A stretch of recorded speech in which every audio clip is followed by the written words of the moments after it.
अस्सलाम वालेकुम। तलकोशेरी के साथ जावेद शाह मैंगलव यूट्यूब चैनल पर हाजिर खिदमत नाज़रीन। एमक्यूम की सियासत के हवाले से, जो कराची की महवर है सियासत, उसके हवाले से हम इस वक्त गुफ्तगू करेंगे। कराची में एमक्यूम के मुख्तलिफ ग्रुप हैं, उस हवाले से, और कराची के अंदर के आइंदा क्या होने वाला है और क्या होगा, एम सियासत में यहाँ क्या तब्दीली आती है आने वाले वक्त में, उस पर हम कुछ रोशनी डालेंगे। इस वक्त कराची के अंदर जो एमक्यूम के हवाले से सरगर्मियों का आगाज नज़र आ रहा है, बानी एमक्यूम के हवाले से कुछ शहरों की दीवारों पर नारे लगाए गए। हालिया दिनों में जियो न्यूज़ की तरफ से उनके टीवी चैनल के मुर्तज़ा अली शाह, जो नुमाइंदे खुसूसी है लंदन में, उनके वहीं रहते हैं, उन्होंने अल्ताफ़ हुसैन से रब्ता किया बानी एमक्यूम से, उनके साथ उनकी इंटरव्यू हुआ और वो इंटरव्यू जो है जियो न्यूज़ पे एक तवील अरसे के बाद ऑन एयर किया गया। मगर ऑन एयर करने के बाद नागज़ीर वजूहात की बना पे दोबारा उसको मेन चैनल से हटा दिया गया और उनकी वेबसाइट से भी हटा दिया गया और वो दूसरी जगह पे चला गया। तो ये जो वजूहात थी, ये क्या था? ये एक टेस्ट केस था, जो इस टेस्ट केस को आजमाने के लिए एक जियो न्यूज़ को आज़ादी दी गई और जियो न्यूज़ ने इंटरव्यू लॉन्च किया और इंटरव्यू काफ़ी चला और काफ़ी लोगों ने देखा भी। उसके बाद अचानक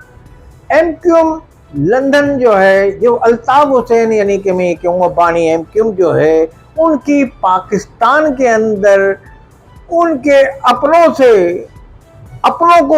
हमने ये आज से काफ़ी अर्से पहले था, उनसे ही उनको प्रकाश है और उनको भी ज़्यादा तकलीफ है बानिस्बत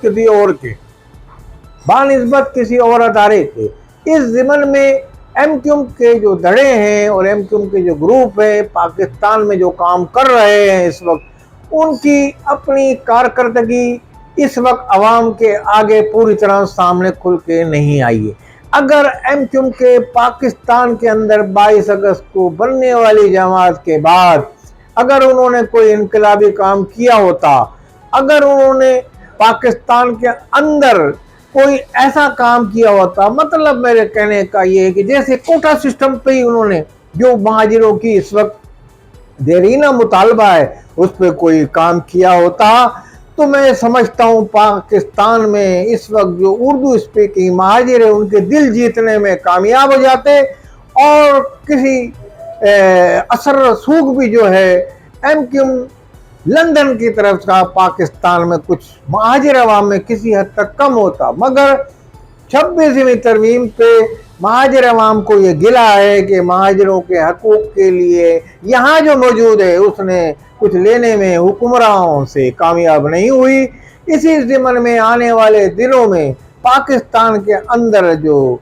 बानी एमक्यूम की जमात जो है उसका रोल देखा जा रहा है और गुज़िश्ता दिनों उन्होंने अपनी राब्ता कमेटी को भी इस बात की इजाज़त दे दी है कि वो पाकिस्तान में जाकर सियासत करे और पाकिस्तान में जाके अपनी तंजीम को मजबूत से मजबूत तर करे और आवाम में दोबारा से फाल बनाया जाए तंजीम को। तो इस ज़िमन में अनकरीब उनके रहनुमा लंदन के पाकिस्तान तशरीफ लाएंगे। अब इसमें कौन कौन आता है और उन पे कोई मुकदमात भी नहीं है। बहरहाल अगर मुकदमात भी हुए तो वो यहाँ जेलों में जाएंगे और ये मुकदमात का सामना करेंगे। मगर आने वाले दिनों में एमक्यूम लंदन के जो हैं जिम्मेदारान और राब्ता कमेटी, उसकी तौसीक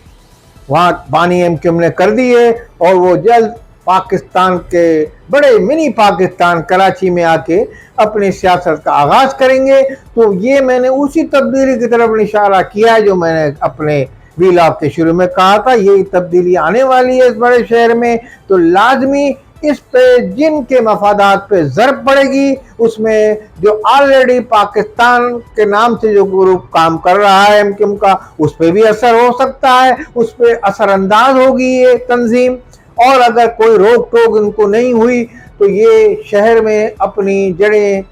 बनाने में, मज़ीद मुस्तहकम करने में मैं कहूँगा कामयाब हो जाएगी। इसी ज़िमन में उनसे वो लीडरान एमक्यूम के जो दुबई में बैठे हैं, कतर में बैठे हैं या इधर उधर बैठे हुए और नरम गोशा रखते हैं उन अल्ताफ हुसैन उनके हवाले से, वो इस तंजीम में आने वाले दिनों में शामिल हो सकते हैं। आने वाले दिनों में कराची में मजीद तब्दीलियों का इम्कान है। इसी ज़िमन में इशरतुल इबाद के हवाले से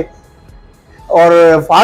बाबर गौरी के हवाले से और नदीम नुसरत के हवाले से भी एक ग्रुप की बात गज सुनने में आई थी कि वो एक ग्रुप कायम हो रहा है और वो तंजीम मजबूत की जा रही है, उसको भी आशीर्वाद भी हासिल है। मगर हम ये समझते हैं कि अगर लंदन की राब्ता कमेटी कराची में उतरती है आके और यहाँ वो अपना फाल किरदार अदा करती है और अगर उनको 9-0 को खोलने की भी इजाज़त मिल जाती है और 9-0 पे वो झाड़ पहुँच करके 9-0 की तज़ीन आराइश शुरू करते हैं, शटर ऊपर करते हैं, तो मैं ये समझता हूँ कि अगर उन्होंने यहाँ अपनी उनकी तौसीक मिल गई और कराची में उनको आज़ादाना सियासत करने की इजाज़त मिली,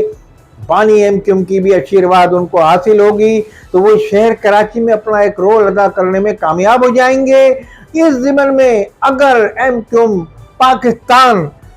जो अपने अवाम को, जो अवाम उनसे गिला कर रही है, जिन्होंने उनको वोट दिए हैं, वो गिला करते हैं कि हमें ये अब तक कुछ देने में कामयाब नहीं हुए, अगर वो हुक्मरान जमात से कोई बड़ा काम कराने में महाजिर हकूक के हवाले से कामयाब हो गए, फिर तो खैर मुकाबला होगा। मगर दूसरी सूरत में अवाम उसी तरफ रुजू करेगी जो उनके हकूक के लिए जोर से पुरजोर आवाज बुलंद कर रहा होगा और उसकी आवाज ऐवानों में सुनी जाएगी, बशर्ते के